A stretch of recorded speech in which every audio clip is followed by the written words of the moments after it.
Saudaraku, pertandingan antara Jakarta Electric PLN versus Jakarta Popsi Popolwan di ajang Proliga 2024 menghasilkan kemenangan untuk Jakarta Popsi Popolwan dengan skor akhir di set pertama yakni 23-25.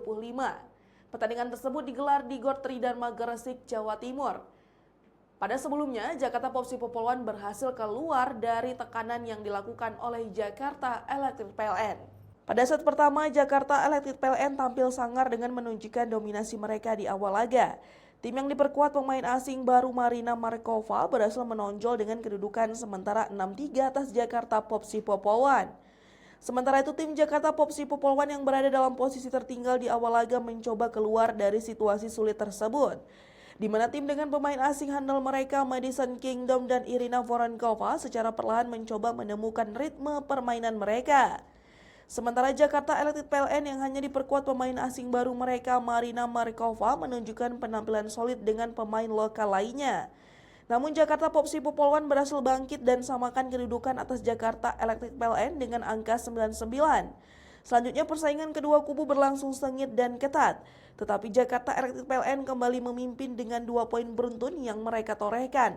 Dan Jakarta Popsi Popolwan berhasil mendapatkan 5 poin beruntun dan membalikan keunggulan. Di pertengahan set pertama, Jakarta Popsi Popolwan memimpin dengan kedudukan sementara 14-12 atas Jakarta Electric PLN. Blok apik dari Jakarta Popsi Popolwan berhasil meredam serangan Marina Markova.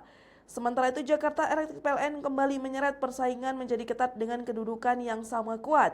Hingga kedudukan 20-20, persaingan sengit antara Electric PLN versus Jakarta Popsi Popolwan masih berlanjut.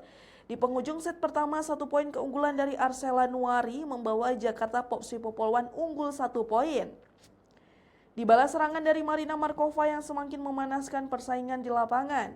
Selanjutnya, kedua tim saling berbalas poin dengan kedudukan yang sama kuat 22-22. Dan Jakarta Popsi Popolwan berhasil mencapai set poin dan keluar dari tekanan Jakarta Electric PLN dengan poin akhir 25-23. Kemenangan tersebut memberikan keunggulan bagi Jakarta Popsi Popolwan dengan skor set 1-0 atas Jakarta Electric PLN di putaran pertama Proliga 2024.